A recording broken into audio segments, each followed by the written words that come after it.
your phone.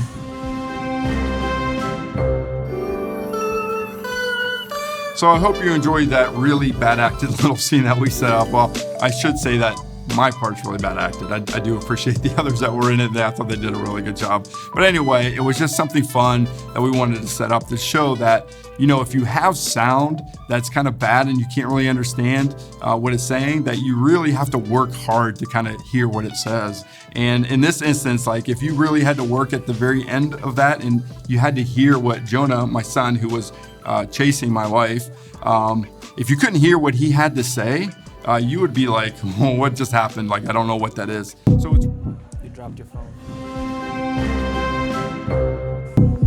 You dropped your phone. So welcome everyone. Today we're going to be talking about how to get that crispy sound for interviews and voiceover specifically. We work with many different clients, both big and small. And some of the bigger clients that we worked with, such as HBO and International Monetary Fund, we've actually had more discussion about sound than we did the visuals. And why is that? It's because they understand that if the sound isn't good, the clips can't be used. But they can use the clip if the visual is worse and the sound is good. And today we're going to share with you our tips. We're not experts, but these are things that work for us. And hopefully you'll pick up a thing or two that can really help you in your interviews and your voiceover and really take your films to the next level. But test the spirits to see whether they are from God.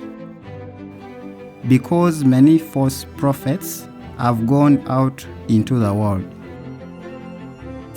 I think that's the best investment we can do for the future of our country. A sector that was not really previously involved with the technology.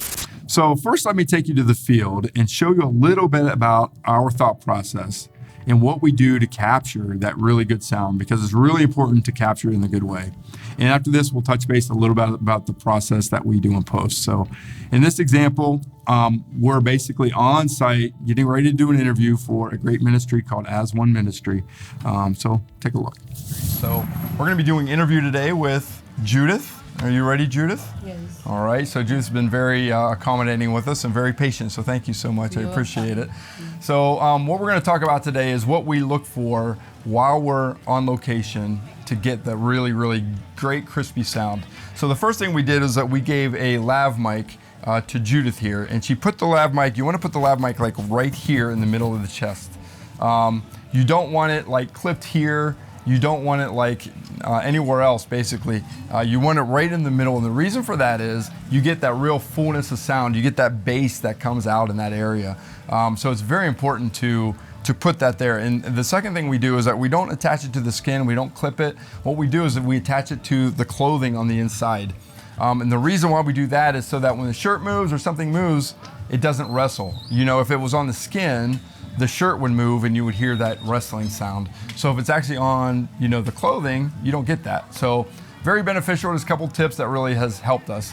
The other thing we make sure that we do is that we have a backup sound. So we're using a lav now for this interview, but we also have a boom mic, and you can't see it now, but right out of frame, you probably maybe see it right there. Do you see it right? Maybe right there? So it's not very far out of frame. So we want to keep this boom mic right out of frame, like right there, so that you don't see the boom mic, but it's close enough to you. And the reason why we're not using a boom mic right now as our primary and as our backup is because the boom mic and the lav mic have different purposes. They do things a little differently. So the boom mic has a nice, richer, basser sound, but at the same time, it picks up a lot of ambience. And in Africa, there's a lot of ambience around. You have chickens, you have goats, you have people, there's music in the background. You may not be able to hear that now with this mic, but with the boom mic, you'll be able to hear that. So what we choose a lot of times is to use a lav mic so that it just picks up right here. That's all we want. We just want this area right here. It still will pick up a little bit, but it's gonna pick up more. But then we have our backup with our boom mic. A lot of people, if we're indoors, a lot of people use the boom mic because it is a little bit richer sound. But I would suggest to get a really, really good lav. We invested in a Countryman B3 lav mic. It's like a couple $100. It's not the cheapest thing and it's not the sexiest thing to buy, but it really does help. It really does help with that sound to get really good sound. And the other thing, we're using this with the Wireless Go 2. Great little system. You can actually have 2 mics on at the same time. Love it a lot. One tip for what we want to use with that is that we put the levels on the Go Wireless 2 down to or up to the highest, so which is at 0 dB. And then in camera, we bring our levels down to the lowest we can, which is around 3 to 5 area, depending on what the sound is around, so that your camera's not boosting the levels, but your Wireless Go is boosting the levels. And we do that because it's a lot less hiss, and it does a lot better that way. So those are some of our tips. Another really cool tip, and it's kind of strange, but what we do is we take about 1 minute to 2 minutes, and everybody's quiet. We tell everybody quiet, and we get what we call room tone, and we just capture the ambience of the area.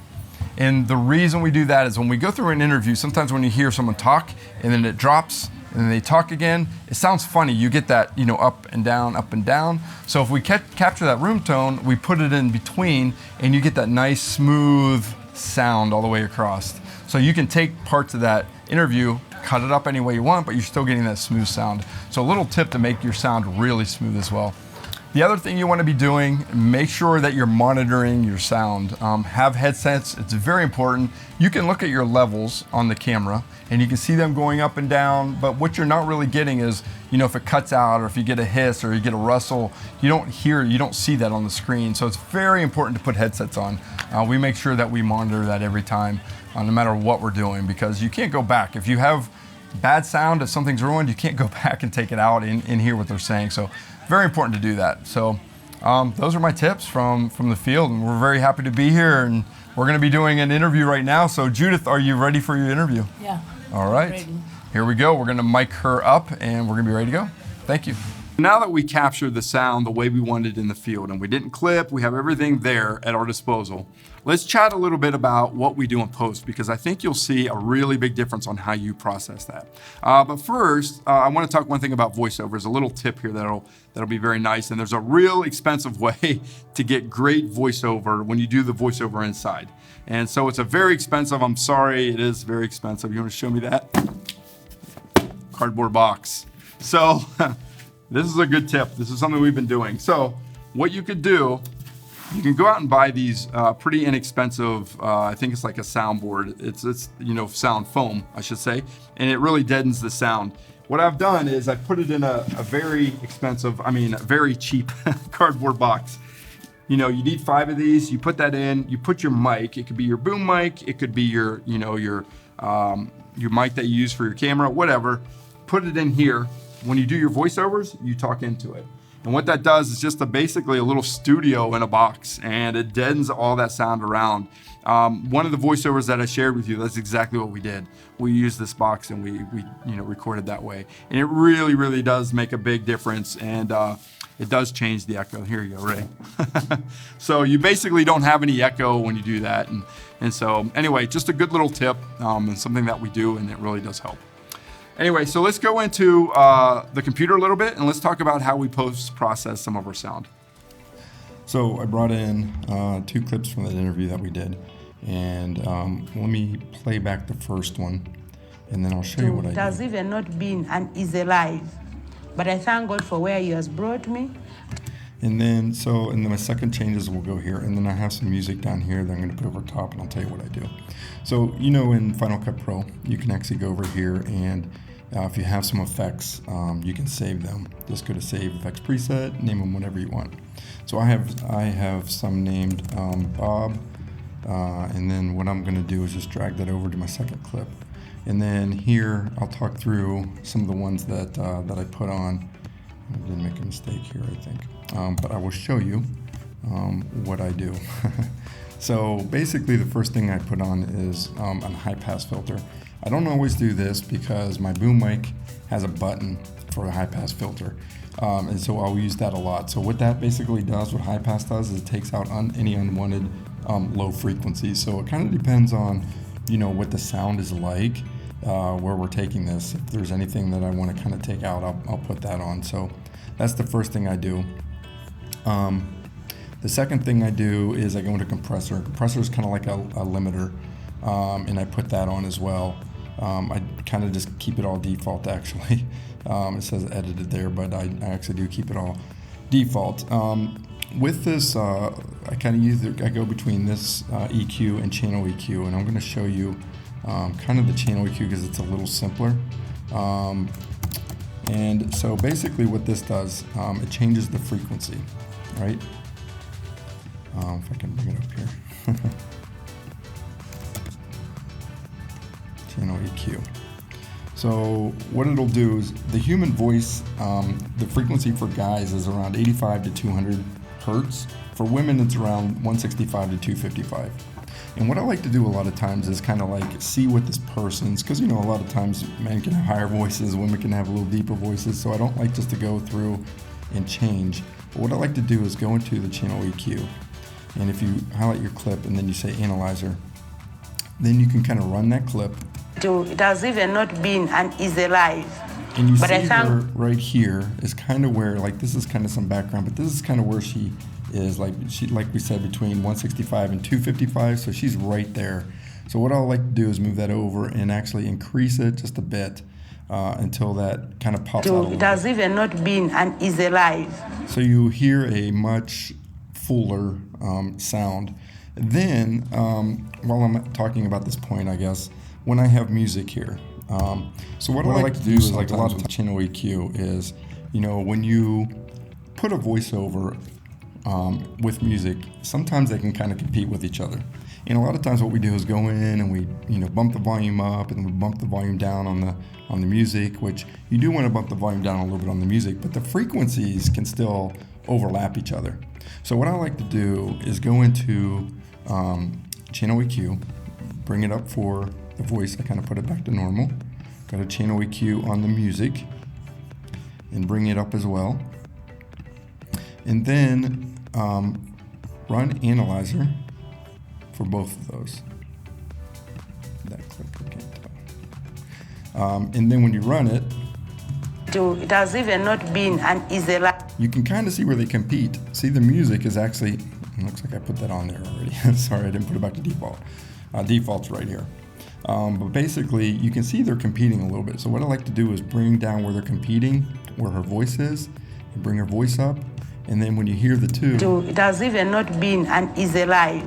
you hear it really come into play, and you'll hear, you know, kind of how that sound of the voice steps out from everything else. So at the end here, I'll give you, you know, a before and after so you can kind of see. But this is kind of a neat way in Final Cut Pro to kind of see where the voices are, where the music is, and where they're competing, and then put one down and put one up. So, you know, a lot of times, like my voice is around here, so I'll put my voice up on that frequency, and then if I have music, I'll put it down, and then it really comes out a lot better with that. So those are some of the things I do with the EQ. So going back to here, so I do add a compressor. That's basically like a limiter where it's just kind of compressing the sound, and normally what it does is it reduces that dynamic range and kind of gives you a more polished sound. It's kind of like a limiter, like I said. So I'll put that on there. I'll go into the de-esser. What that is when you're talking and you're saying S's, sometimes it can be kind of annoying. So what the de-esser does is it limits that S sound and kind of smooths it out a little bit so that it's not distracting like mine might be right now. And then a big thing that I also add is gain. And it confused me for the longest time what gain is, because gain is kind of the same thing as just putting your volume up. But what it does basically, the gain changes the tone a little bit more than what the volume does. So if you just put a volume up, it's basically changing the loudness, and it's changing the loudness after it gets processed. But what's happening with the gain is as it's basically it's making it louder too, but it's doing it before. So you hear a little bit different tones than you would with what you would with just putting this this up right here in the volume. So I'll add a little bit of gain, just kind of look at it and see what it is. I'll put a limiter on sometimes so that, you know, it kind of limits the highs and lows. But what I've been doing recently, instead of using that, I have, and this is a program that I bought. It's called Crumble Pop Level-Matic. And when you go in here, you can kind of say, hey, I want this to be, this level. And then anything that it does, it just keeps it in a certain range. And so it keeps it a little bit better than what the other limiter does that I noticed. So I've been using that lately. The other thing I've been doing is with Crumble Pop as well, and it's called Echo Remover. And what you can do with that is you go into like my office here. I don't know if you can hear it. I'll try to leave this Crumble Pop off. It's a little echoey. I'm working on getting sound panels and mattresses and things like that up. It's not all there yet, but you'll hear a little bit of an echo. So here it's outside, you may not hear as much, but if you turn it on and you run it, you'll see Does even not been here, an right easy- here, these yellow pieces. That's basically taking off certain areas. It's saying, hey, there is a little bit of an echo here. I'm going to go ahead and remove that. If you don't want the effect to be too much, because it can kind of sound weird after a while, you got to put it down, look at it, and just play with it a little bit. Does even it really not does been help an- with echoes, and I don't use it for outside as much, but inside I use quite a bit. So those are the things I do, and I'll show you the difference, the before and after right now. It has even not been an easy life, but I thank God for where He has brought me. It has even not been an easy life, but I thank God for where He has brought me. So anyway, I hope you enjoyed all these tips on getting great sound, and I truly hope that you get something out of it, that it helps you with your video. It basically takes your films to the next level, and sound is so important. Don't neglect it. And thank you so much for watching. And if you did get some value out of this, I would appreciate it if you could subscribe as well. And one thing, please remember to be yourself and to believe in yourself. You can do it. Thank you. All right, that's a wrap, Ray. Thank you.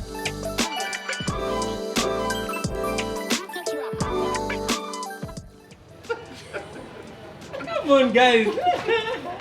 All right, one more time.